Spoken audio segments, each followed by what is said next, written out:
Okay guys, magandang hapon sa ating lahat guys. Nandito tayo ngayon sa Surigao City, sa Surigao Port. At makikita natin itong barko na ito guys. Ito ay kinakabitan natin ngayon ng power up. So puntahan natin, nandoon na sa ilalim yung mga kasamahan natin, no? So tingnan natin kasi kinakabitan na ito ng power up. So yun guys, no? Medyo maulan na ngayong hapon na ito. So papasokin natin ang engine room at makikita natin ngayon ang ating mga experts, no? At kasama din natin si yung mismo inventor, si Mr. George D. Guzman, na mismo ang nagsusupervise ngayon. So tayo na.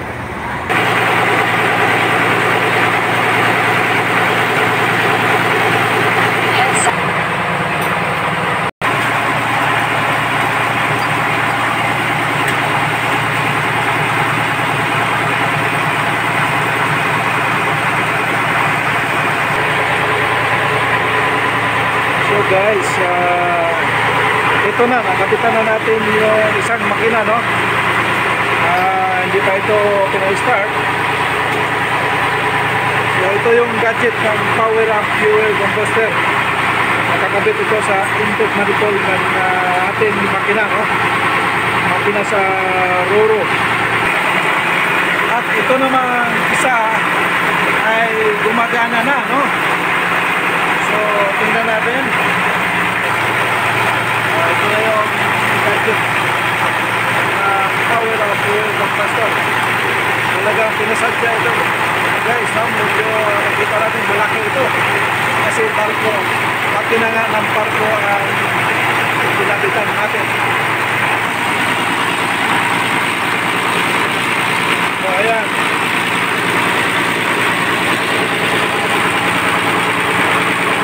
okay.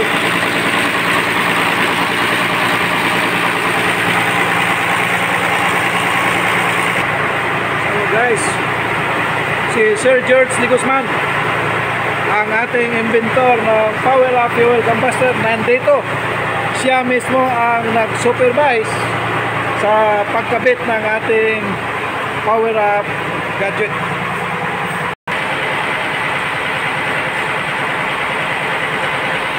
So pinakargahan natin guys ng catalyst, no? Yung gadget. So paano natin malalaman ang epekto ng power up fuel combustor dito ngayon sa ating makina? So mag-interview tayo ng isang makinista dito, yung kung ano ang observe nila, kasi ang unang makita nito guys ay ang pagbaba ng kanyang RPM after na nakabitan ng power up fuel combustor. Okay? So guys, ito makikita natin makina dito, no? Tatlo ito eh. Okay? Tatlo ba? Tatlo. Yung nandoon, generator, ito yung main engine, at ito naman generator. Okay, so pareho na natin nakabitan ng power up. So itong naririnig natin ngayon na umaandar, ito yung isang generator, at ayon sa ating mga makinista dito, after na nakabitan ng power up, obserbahan nila na bumaba na yung RPM, no? Yung kanyang minor. So ayan ngayon, no? So then bukas guys, sasama din tayo para makita natin ang increase ng power nito. So ma-measure natin yan sa speed ng ating loro, no? So the same RPM before and after, no? So sila alam na nila yung speed nito dahil araw-araw nila itong ginagamit. Ngayon bukas makikita, ma-obserbahan nila the same RPM ng makina. Titingnan nila kung mayroon pang increase ng speed, no?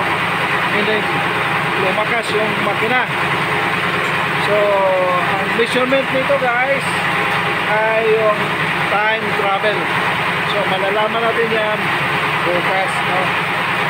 Okay.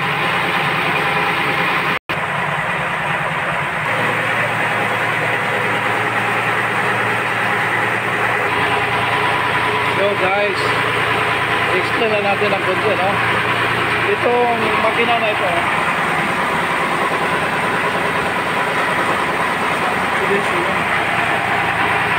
di turbo ito guys. So yung turbo niya, ayan, kinabitan natin ng power up para may dense oxygen na papasok dyan. So yung sa intake manifold nito, kinabitan rin natin. So guys, correction lang guys, no? Ito palang makina na ito, twin turbo.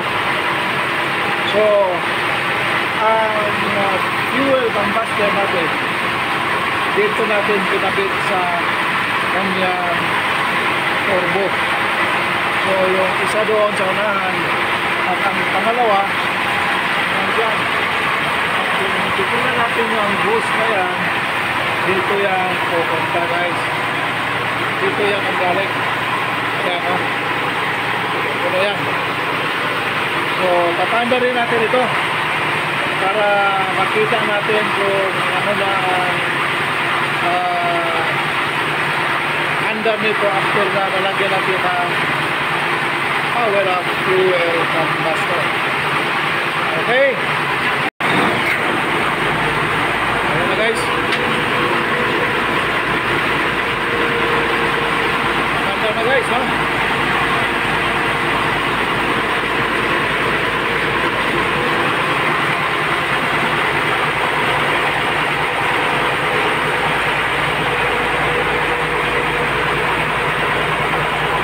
Guys, air duct ito, no?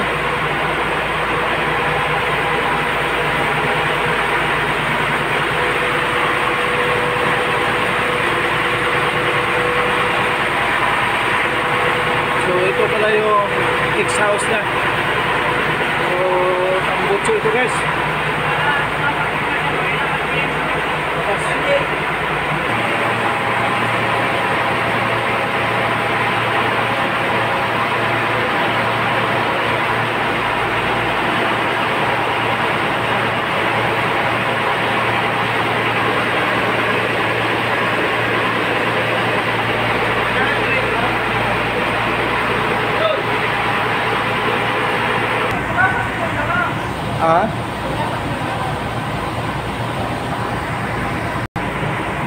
So guys, i-explain lang natin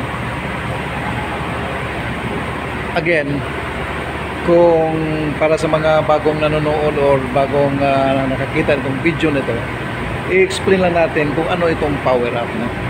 At bakit gusto ng may-ari ng barko na ito na kabitan ang makina ng kanyang mga barko, kabitan ng power up. Ang power up fuel combustor guys, ito ay isang gadget na naimbento ni Sir George de Guzman, no? Isang Pilipino inventor na itong gadget na ito ay may capability na produce ng dense oxygen. So alam naman natin na ang oxygen ay kinakailangan ng isang internal combustion engine, kasi ito ay isang element para masunog ang fuel, no? Okay? So pag walang power up, ang ating makina ay kumukuha ng hangin dyan lamang sa galing sa kanyang, so kumukuha ng hangin galing sa kanyang air filter. So sa dyan lang sa sa environment lang kinukuha yung air. Itong power up fuel combustor ay talagang ini-inject natin sa makina yung dense oxygen. So mas pure ito sa ordinary air, no? So maganda ang epekto niya sa ating combustion. Pag may power up ang combustion, guys, gumaganda, no? From 70%, no, sa ordinary na makina, usually 70% yung combustion yan. Ang 30% niyan ay wastage, no? Pag may power up, nagiging 100% ang kanyang combustion. So walang wastage na fuel. Lahat ng patak ng fuel na papasok sa makina, it can produce power. So ibig sabihin, nag-increase ang power ng ating makina pag mayroong power of fuel combustor. So ngayon, guys, paano natin malalaman na gumanda nga ang ating makina? Okay? So tulad nito, kung maririnig natin, excuse me po, excuse me po, umining ang minor ng ating makina or ang kanyang andar, no? So parang malamig siya at parang magaan, no? Dahil nga sa dense oxygen na pumapasok ngayon sa kanyang combustion chamber, no? Okay, so yan, guys, ang mga epekto ng ating power of fuel combustor. It will save fuel, it will increase power sa ating makina, at ang ating pag-change oil ay hahaba, no? Ang lifespan ng ating engine oil. Siya 150 liters per hour. 150 liters per hour ang konsumo ng kanyang Full speed na siya. full speed. So pag mga minor, mga ganito, 20. mga 20 liters per hour. So yan ang sukatan natin. So bukas malalaman natin kasi nag-observe tayo ngayon, no? Anong oras mo yun? Service. Ayan. Ang oras ngayon. So babalikan ka namin bukas para malaman natin kung mayroon bang epekto. Sa nicer service tank. Sukat ko? Service tank kan. Engine extra. Hindi niya masukat, kailangan tatakbo talaga.